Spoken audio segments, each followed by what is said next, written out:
অনেক উপদেষ্টাই দেখবেন নির্বাচনের পরে কারাগারে জীবন যাপন করবে। বাংলাদেশের বুকে আগ্রাসন চালিয়েছে সে আমাদের বন্ধু হতে পারে না। যেই ভারত আমার বোন ফেলানিকে মেরে কাঁটাতারে ঝুলিয়ে রেখেছে সে বন্ধু হতে পারে না। যেই ভারত আমার ভাই সীমান্তে গরু চড়াতে গেলে তাকে গুলি করে হত্যা করে সে বন্ধু হতে পারে না। আমি সেই আমিরকে বলবো, যে বন্ধুত্ব করেছিল শেখ হাসিনা বলেছিল ভারতকে যা দিয়েছি সারা জীবন মনে রাখবে, কিন্তু বাংলাদেশের মানুষ শেখ হাসিনাকে যা করে দিয়েছে শেখ হাসিনাও সারা জীবন মনে রাখবে। কাজে আমির সাহেব ভারতের বন্ধুত্ব করে পশ্চিমাদের সাথে আঘাত করে ক্ষমতার যে স্বপ্ন দেখছেন সেই স্বপ্ন রাজনৈতিক ভাবে আমরা ঘুরিয়ে দেব।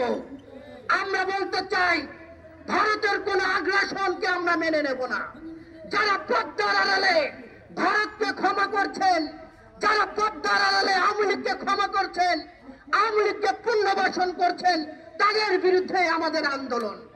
কাজেই আমির সাহেব আপনাকে সিদ্ধান্ত নিতে হবে, বাংলাদেশের জনগণের সাথে বন্ধুত্ব করবেন নাকি ভারতের সাথে বন্ধুত্ব করবেন। শেখ হাসিনা বাংলাদেশের মানুষকে উপেক্ষা করে ভারতের সাথে সম্পর্ক করে ক্ষমতায় টিকে থাকতে পারে নাই। আপনি যে স্বপ্ন দেখছেন এই স্বপ্ন ভুল স্বপ্ন। জনগণের সাথে বন্ধুত্ব করলে হয়তোবা বাংলাদেশের জনগণ আপনাকে ক্ষমতার মস্তনে বসাতে পারে। আমি আরেকটু কথা বলে শেষ করতে চাই। এই অনেক উপদেষ্টা যারা হাজার হাজার কোটি টাকা লুটপাট করেছে, অনেক উপদেষ্টাই দেখবেন নির্বাচনের পরে কারাগারে জীবন যাপন করবে। আমি ওই সকল উপদেষ্টাকে বলতে চাই, কারাগারে জীবন যাপন করবেন নাকি জনগণের সাথে জীবন যাপন করবেন সিদ্ধান্ত নেন। আপনারা হাজার হাজার কোটি টাকা লুট করে বাংলাদেশের মানুষের সাথে প্রতারণা করবেন, আর বাংলাদেশের মানুষ আঙুল চুষে বসে থাকবে না।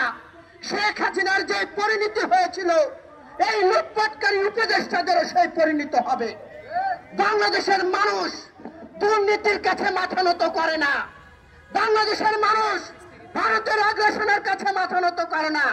যেমনটি দেখিয়ে দিয়েছিল 1971 সালে পাকিস্তানকে, আবার দেখিয়ে দিয়েছে 24কে ভারতকে। কাজেই আসুন, আজকের যে 4 দফা, এই 4 দফা আমাদের কোন ব্যক্তি বা কোন গোষ্ঠীর দফা নয়। এই 4 দফা কোন মানুষের দাবি।